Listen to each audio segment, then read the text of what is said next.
I wasn't supposed to feel anything. That was the rule. Go to the conference, represent the firm, stay professional.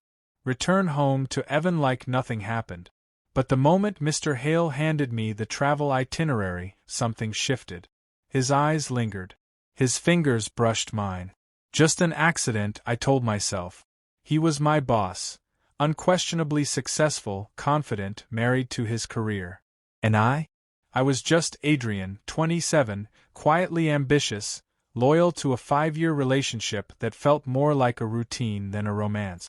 You're the only one I trust to handle this client, Mr. Hale had said, his voice smooth as silk. It's an important pitch, and this trip will give us time to plan it thoroughly. Evan was supportive. Always had been. When I told him about the offer, he smiled, kissed my cheek, and said, "Go impress him. You've earned it." He didn't ask questions. Maybe that was the first problem. The hotel was more extravagant than I expected. Floor-to-ceiling windows, gold accents, velvet textures that whispered indulgence. I stood at the check-in counter, glancing at my phone. A text from Evan blinked. "Safe flight? I miss you already." "Name?" the concierge asked. "Adrian Miller." He tapped a few keys, smiled. "Welcome, Mr. Miller. You'll be in the executive suite, room 1612. Your associate has already arrived." My brows furrowed. "Suite?" I thought. "It's a 2-bedroom suite," he added, as if reading the concern in my eyes. "Very spacious." I nodded, but something about the arrangement felt intentional. The elevator ride was quiet. I kept telling myself this was just logistic, nothing more.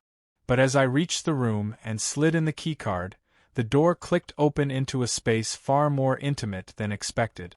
Mr. Hale was already there, jacket off, shirt unbuttoned just enough to reveal a glimpse of chest, glass of something amber in his hand. "Adrian," he greeted, leaning back on the sofa. "Perfect timing. Long flight." "Not too bad," I said, trying to sound composed. He gestured toward the open bottle. "Whiskey." I hesitated. "Maybe just a bit." He poured. I took the glass, settling on the other end of the couch, careful to leave space between us. The suite was, technically, divided, 2 bedrooms on opposite ends with a shared lounge. But the way he looked at me, there was no mistaking it. We weren't here just for business. "Relax," he said, swirling his drink. "You seem tense." "I guess I wasn't expecting to share a suite." He grinned, eyes glinting. "Budget constraints." I laughed, but it felt like a trap, like laughing at a joke you didn't quite understand yet. Dinner was downstairs in the hotel restaurant. Candlelit, intimate. We talked business at first. Sales, projections, new markets. But as the wine flowed, so did the conversation. "Tell me about Evan," Mr. Hale said, slicing into his steak. I blinked. "You remembered his name?" "Of course. He's your partner, right?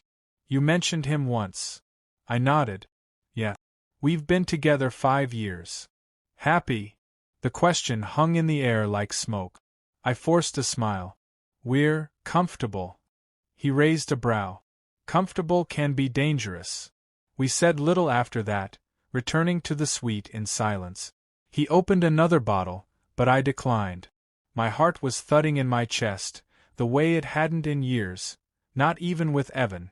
I closed the door to my room, trying to shut off the feeling, trying to convince myself it was just a strange night. But then came the knock. Not on my door. On the shared wall between us. Soft. Intentional. I froze. Then his voice. Smooth, low, undeniably deliberate. "You sure you want to sleep alone tonight?" I didn't answer that night. I stayed frozen in bed, staring at the ceiling, listening to the soft echo of his voice fade into silence. My body ached with tension, my mind a battlefield of guilt and curiosity. I didn't cross the hall. I didn't knock back. But I also didn't sleep. When morning arrived, Mr. Hale was already dressed. Charcoal suit, navy tie, coffee in hand. He looked unaffected, like he hadn't said anything the night before. Like it had all been in my head. Conference starts in 40, he said casually. You ready? I nodded, wordlessly slipping into the role of the obedient employee, the well-trained subordinate. But even as I smiled and responded to emails, my eyes kept drifting toward him. His jawline, the way his sleeves hugged his forearms, the confidence in every step. He didn't look at me much during the morning sessions, but when he did, it was deliberate. Brief, loaded glances that made my stomach twist. At lunch, we sat across from a table of executive. He rested his hand on the back of my chair, fingertips grazing my neck as he leaned in to explain a point about sales strategy. No one noticed, but I did. Every nerve in my body did. After the final session, he turned to me. Come with me. I followed. No questions. Just instinct. The hotel spa was dimly lit, thick with heat and eucalyptus. Mr. Hale had booked a private lounge, jacuzzi, steam room, 2 massage chairs. We changed into robes in separate stalls, but when I stepped out, seeing him bare-chested beneath the loosely tied robe, I lost all grip on my resolve. He handed me a towel and said nothing. We sat side by side on the edge of the hot tub, feet in the water. You didn't come to my room last night, he said finally. I couldn't, I replied, eyes fixed on the rippling surface. I'm with Evan. And yet, he murmured, you didn't say no. That stung. Because he was right. I hadn't said no. I hadn't said anything. I love him, I said, more to myself than to Mr. Hale. But do you want him? He countered, turning his body slightly toward mine. Or is he just safe? I wanted to be angry, defensive. But the truth was too raw. Evan was safe, predictable, and I had clung to that safety like a life raft for years. But now, sitting inches away from this man who saw through me with unnerving precision, I felt exposed. Why are you doing this? I asked. His voice softened. Because I see you. The way you lower your eyes when you speak in meetings. The way you light up when you feel heard. You've been starving for attention, Adrian. I just offer what you've already been craving. I didn't respond. I couldn't. Because every word felt like truth wrapped in sin. That night we didn't go out. He ordered room service, steak again, red wine, creme brulee.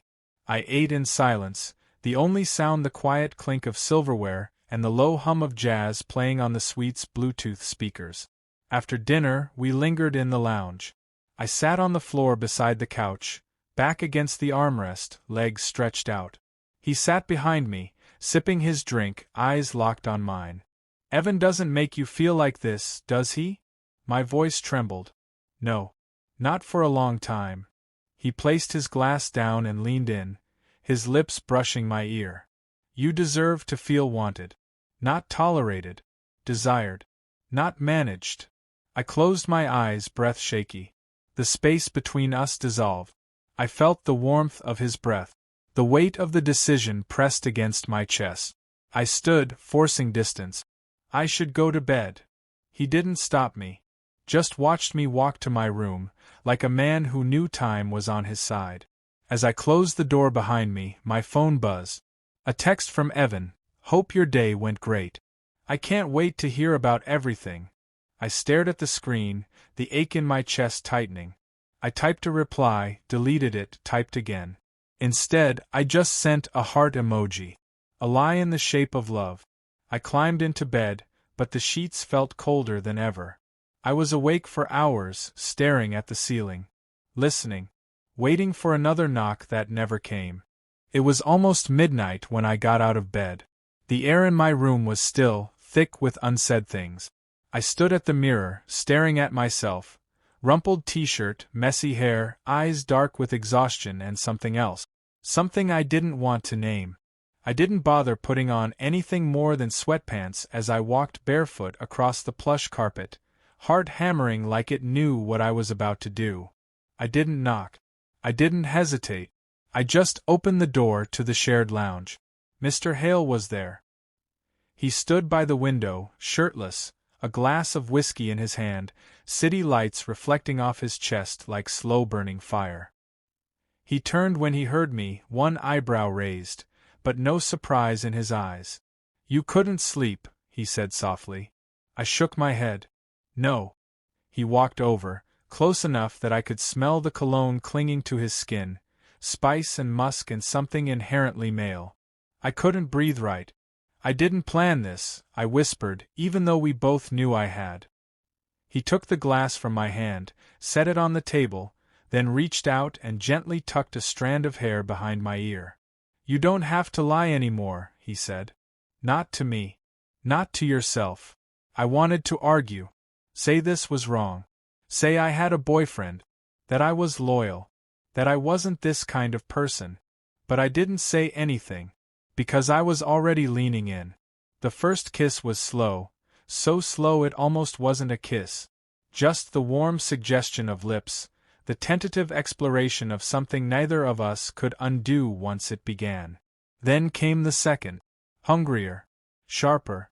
A collision of restraint breaking. His hands found my waist, pulling me closer, and mine slid up his bare chest like I'd dreamed of doing the night before. His skin was hot to the touch, muscles tensing beneath my fingertip. We weren't speaking anymore. Our bodies did the talking, bold, reckless sentences written in gasps and touch. He guided me to the couch, straddling me, and I let him. I wanted to feel owned. Wanted to forget Evan's sweet, predictable kisses. I wanted this chaos, this risk. I wanted him. Clothes slipped away, forgotten in the fever of skin meeting skin. The world shrank to this moment, sheets twisted, hands gripping, mouths exploring. He whispered my name more tenderly than I expected. It wasn't just lust. There was admiration in his eyes. Heat, yes, but also something deeper. A need to see me, to make me feel chosen. "You're mine tonight," he said. "No guilt. Just this." And I believed him. For the first time in a long time, I felt alive. No apologies. No performance. Just raw truth between bodies.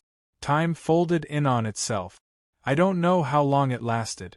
Only that I didn't want it to end. But eventually, the fire gave way to quiet.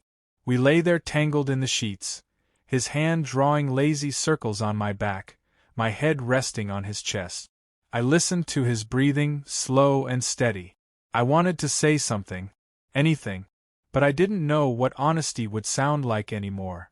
When I finally stood, slipping back into my pants and t-shirt, he didn't stop me. He just watched, half-lidded and unreadable. "Will you regret this?" he asked. I looked at him, unable to answer. Because I already did. And yet I didn't. Back in my room, I grabbed my phone. My hand trembled as I opened Evan's last message. "I miss you already.